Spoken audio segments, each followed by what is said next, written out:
নমস্কার বন্ধুরা, আজকে আমি বানাবো পালং শাকের সাথে দুটো ডিম মিশিয়ে দারুণ একটা রেসিপি। একেবারেই ইউনিক রেসিপি। তোমরা এর আগে কোথাও এই রেসিপিটা দেখোনি। যেমন খেতে সুস্বাদু তেমন স্বাস্থ্যসম্মত। আশা করছি তোমাদের সবার রেসিপিটা ভীষণ ভালো লাগবে। তাহলে চলো বন্ধুরা শুরু করি। তো বন্ধুরা, এই রেসিপি তৈরি করার জন্য সবার প্রথমে আমি নিয়েছি কিছু পালং শাক। এটা আমার বাড়িরই পালং শাক, একেবারে তাজা। আর সাথে নিয়েছি দুটো ডিম। এখন পালং শাকগুলোকে খুব ভালো করে ধুয়ে নিয়েছি। এবার কুচি কুচি করে কেটে নেব। পালং শাকের পাতাগুলো পোকায় খাওয়া হলেও এর ভেতরে কিন্তু কোনো পোকা নেই। বাড়ির একেবারে তরতাজা পালং শাক তুলে এনেছি। বন্ধুরা, শাকগুলো কুচিয়ে নেওয়া হয়ে গেছে। এখন একটা মিক্সিং জার নিয়েছি। এই জারের মধ্যে শাক কুচিগুলো দিয়ে দেব। এখন এই শাকের মধ্যেই দিয়ে দেব ডিম। এখানে আমি দুটো ডিম দিয়ে রেসিপিটা তৈরি করব। তোমরা চাইলে দুটোর বেশি ডিম দিয়েও করতে পারো, সেক্ষেত্রে শাকের পরিমাণও বাড়িয়ে দিতে হবে। এখন অন্য একটা বাটির মধ্যে আমি ঢেলে নিচ্ছি। বন্ধুরা, আজকের রেসিপি একেবারেই ইউনিক। তোমাদের আশা করছি রেসিপিটা ভীষণই ভালো লাগবে। তো এখন এর মধ্যে দিয়ে দেব আলু। এখানে আমি একটা আলু সিদ্ধ করে ম্যাশ করে নিয়েছি। এবার পালং শাকের পেস্টের সাথে আলু সিদ্ধটা খুব ভালো করে মিশিয়ে নিতে হবে। কোনো রকম কোনো দলা ভাব যেন থেকে না যায়, সেদিকে খেয়াল রাখবে। এবার এর মধ্যে দিয়ে দেব 1 চামচ লবণ। লবণটা দিয়ে হাতের সাহায্যে খুব ভালো করে মিশিয়ে নেব।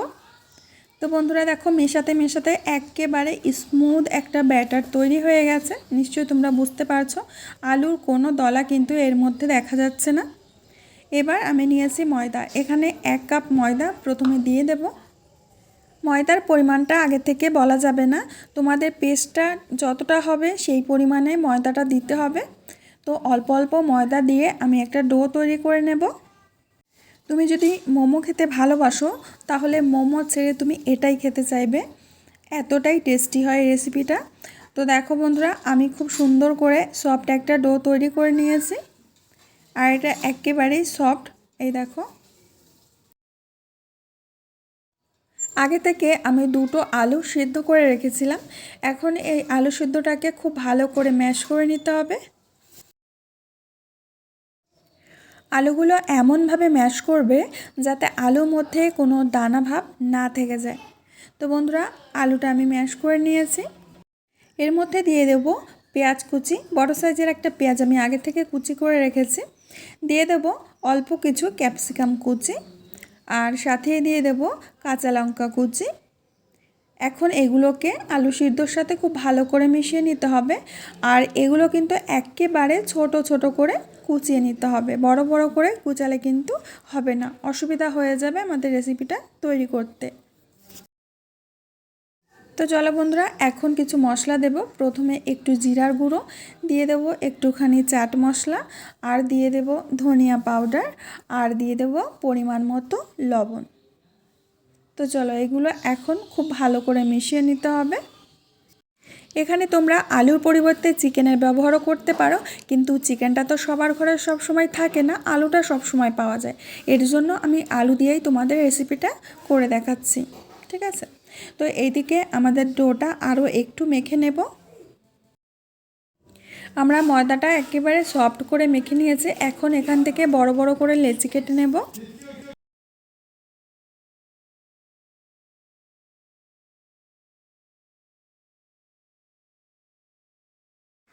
এখন এখান থেকে একটা লেচি নিয়ে রুটি বেলে নিতে হবে।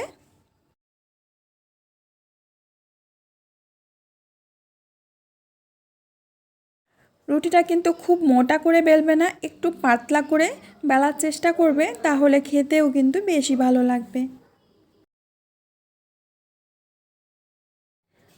দেখো বন্ধুরা, বড় সাইজের একটা রুটি বেলে নিয়েছি, আর তোমরা বুঝতেই পারছো যে এটা কতটা পাতলা রয়েছে।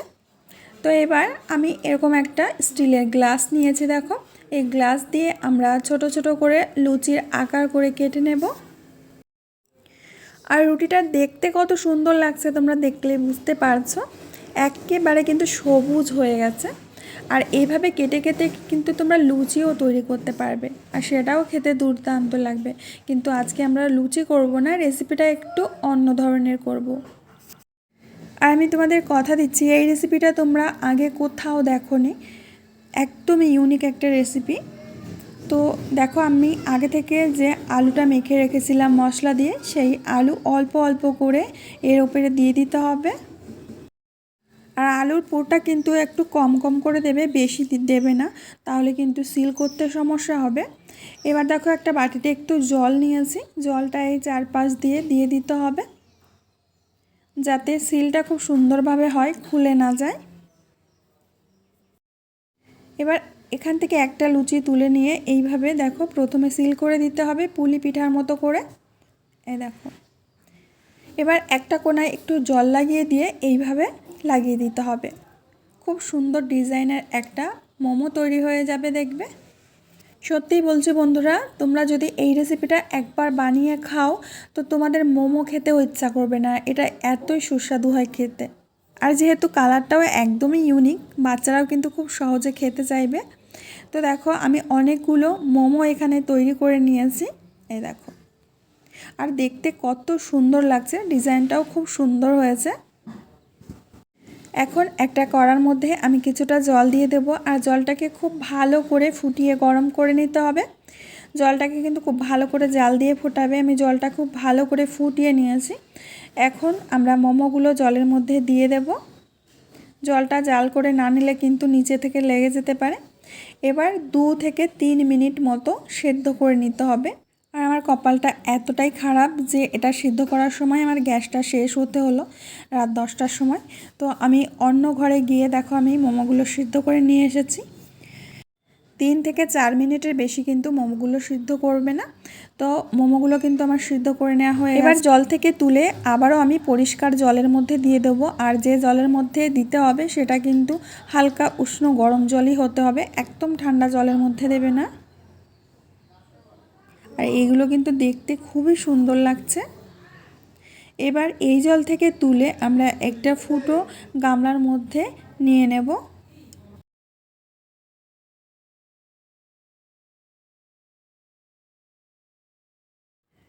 তো খুব ভালোভাবে আমাদের সিদ্ধ করে নেওয়া হয়ে গেছে, এই দেখো অনেকগুলোই হয়েছে। এখন অন্য একটা পাত্রের মধ্যে আমি দিয়ে দেব টক দই। এখানে আমি 2 গ্লাস মতো দই দিয়ে দেব। এবার দিয়ে দেব চিলি ফ্লেক্স, আর দিয়ে দেব স্বাদ মতো লবণ। এবার এই দুটো উপকরণ খুব ভালো করে দইয়ের সাথে মিশিয়ে নেব। দিয়ে দেব কিছুটা অরিগানো, ভালো করে মিশিয়ে নেব। এবার অন্য একটা প্লেটের মধ্যে আমি ঢেলে দিচ্ছি।